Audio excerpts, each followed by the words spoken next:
Muito bem, gente, nós estamos aqui junto com a Suzy, junto com a nossa equipe, vendo este lugar tão maravilhoso, as ruínas de Massada, do Palácio de Herodes.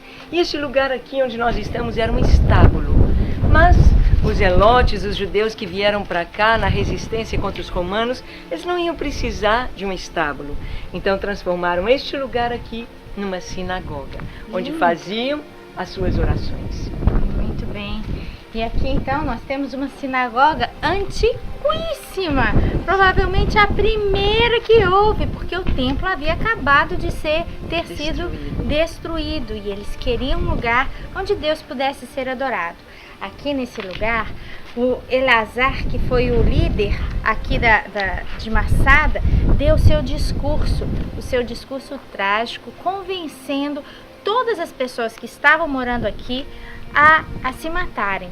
Ele preferia que as pessoas se matassem e colocou para elas: olha, é melhor que nós morramos livres, sem sentir a escravidão que o Império Romano vai nos impor, e morrermos como heróis, do que tentarmos lutar sabendo que nós vamos ser destruídos.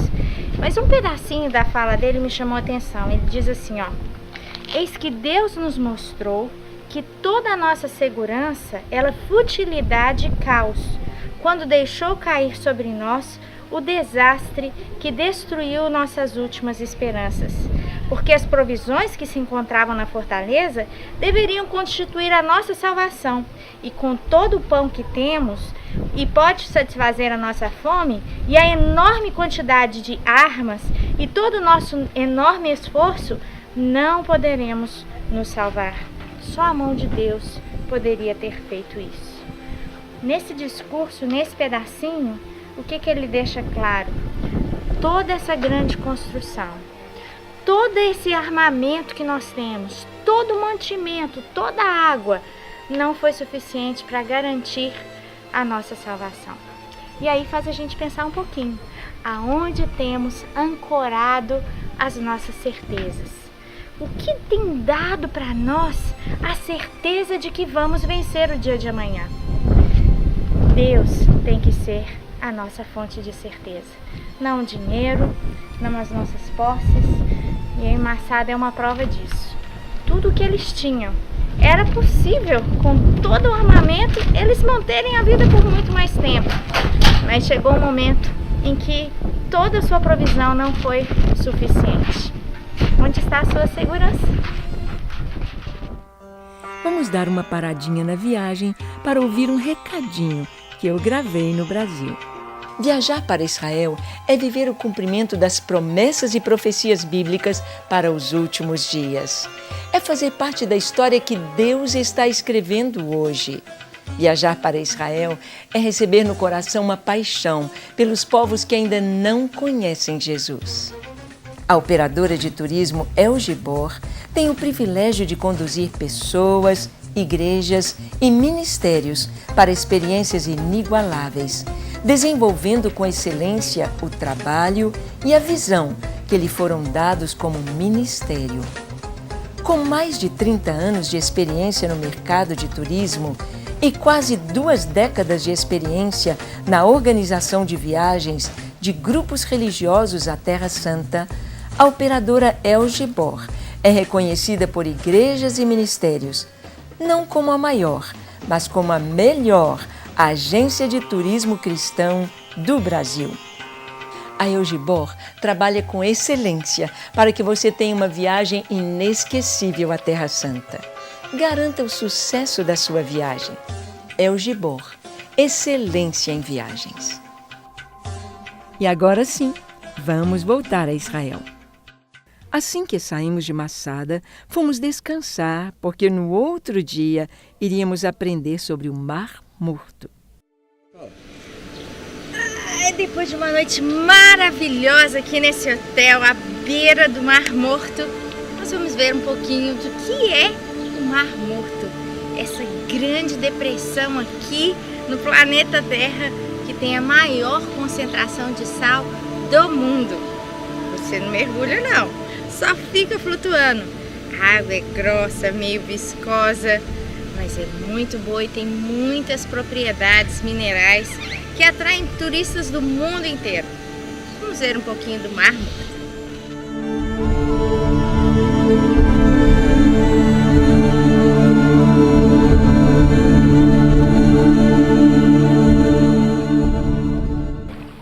Pois é, já é de manhã. Eu tô aqui na beira do Mar Morto. Esse pedacinho aqui, ó, na entradinha não tem muito sal, como vocês vão ver aqui outros lugares tem.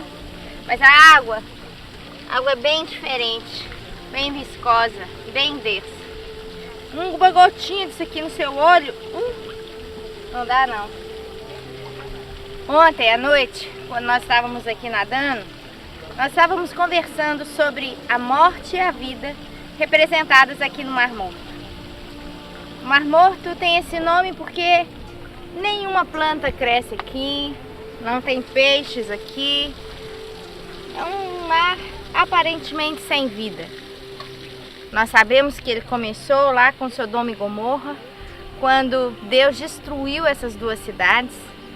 E desde então nós temos aqui esse mar nessa depressão. Mas olha quanta vida que o Mar Morto atraiu. É uma morte que trouxe vida. E esse é um paradoxo que nós encontramos na Escritura sempre. Morte gerando vida. Jesus teve que dar a sua vida para que você e eu tivéssemos vida.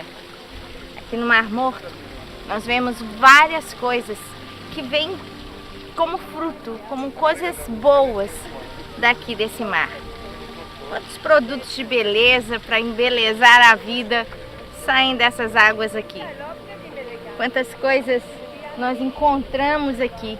Quantos hotéis construídos à beira desse mar? Quantos turistas do mundo inteiro sendo atraídos por alguma coisa que estava aparentemente morta? A morte muitas vezes é uma aparência.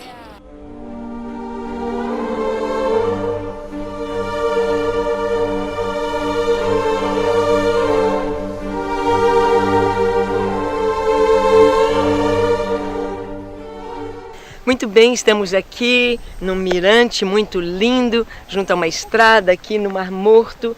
E bem à nossa frente, numa reta aqui, 44 quilômetros daqui, na Jordânia, está o Monte Nebo. Você pode ver aquela parte à frente.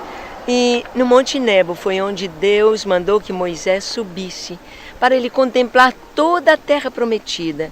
Foi onde Moisés morreu e Deus mesmo o sepultou, lá em cima no Monte Nebo. De lá dá para ver toda a terra. Ele viu até acima de onde não podemos ver aqui. Moisés teve a vista da terra prometida, onde ele trouxe o povo e entregou o bastão a Josué, mas ele mesmo não entrou.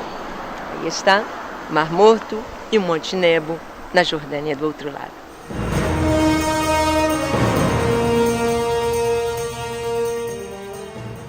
E ali, perto do Mar Morto, vimos algo bem lembrado quando falamos sobre a morte de Jesus. Ao contemplar esta árvore aqui, ao ver os seus espinhos, sabemos que foi desta árvore, de uma árvore como esta, que os soldados tomaram ramos e teceram a coroa para o Senhor e lhe a cravaram sobre a cabeça. O Thales, nosso cinegrafista, foi experimentar a textura do espinho. Só de tocar, o seu dedo já foi perfurado, já o sangue jorrou. Agora imaginamos a delicadeza com que os soldados puseram na cabeça de Jesus e encravaram na cabeça. O sangue jorrou, que o Senhor sofreu por mim e por você, ali na cruz. Foi para nos perdoar os pecados. E é interessante que a Bíblia fala que a terra produziria cardos e espinhos depois do pecado do homem. E os espinhos tocaram na cabeça de Jesus, tocaram em seu corpo, feriram, receberam o sangue de Jesus, a redenção de toda maldição do Éden. Louvado seja o nome do Senhor, porque Ele sofreu em nosso lugar, redimindo não só a nós, mas a toda a terra, a todas as coisas, restaurando-as para a glória do seu nome.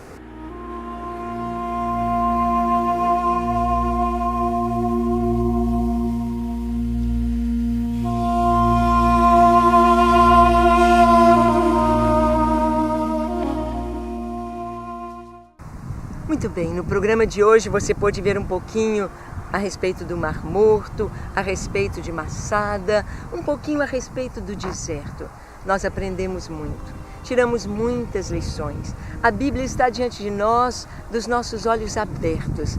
Cada pedacinho em Israel nós temos histórias. Histórias de Sodoma e Gomorra, de Abraão, de Ló, a história do povo judeu, a história da resistência. Nós temos histórias nos falando que Deus é o Senhor e tudo aquilo que Ele nos diz em Sua palavra é a verdade. Tudo que nós vimos aqui no deserto, quando pensamos que Jesus foi levado ao deserto para ser tentado. Jesus no deserto, Ele mostrou que Ele confiava no Pai, confiava na palavra e usou a palavra para vencer todas as tentações, vencer até mesmo o deserto. Vieram anjos e o serviram. E que no programa de hoje você possa guardar estas lições preciosas. E no deserto que você enfrentar em sua vida, saiba que há água no deserto. Saiba que há anjos para nos servirem quando somos tentados e vencemos as provas. Saiba que Deus está conosco e que a sua palavra é a verdade. Nós vamos orar então, encerrando o nosso programa de hoje. Feche seus olhos, curve a sua fronte e, se for possível, se ajoelhe onde você está. Vamos orar. Pai, eis-nos aqui em Tua presença, neste lugar tão especial. E daqui, Senhor, queremos que a nossa oração não somente suba a Ti como um incenso suave, como um perfume de adoração e de louvor, te agradecendo, ó Deus, por tudo aquilo que o Senhor nos tem mostrado.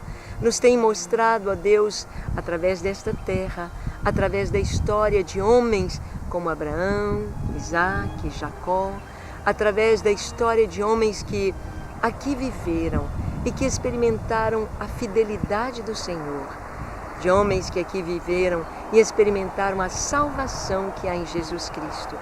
Por isso, nesta hora, oramos, ó Deus, pela vida de cada pessoa que nos assiste, que cada um receba de Ti um entendimento, a palavra de vida, a palavra de salvação. E abençoamos a cada um com libertação para aqueles que necessitam, com graça, sabedoria, com unção do Senhor e com a Tua resposta para cada necessidade. Nós oramos no nome de Jesus. Amém.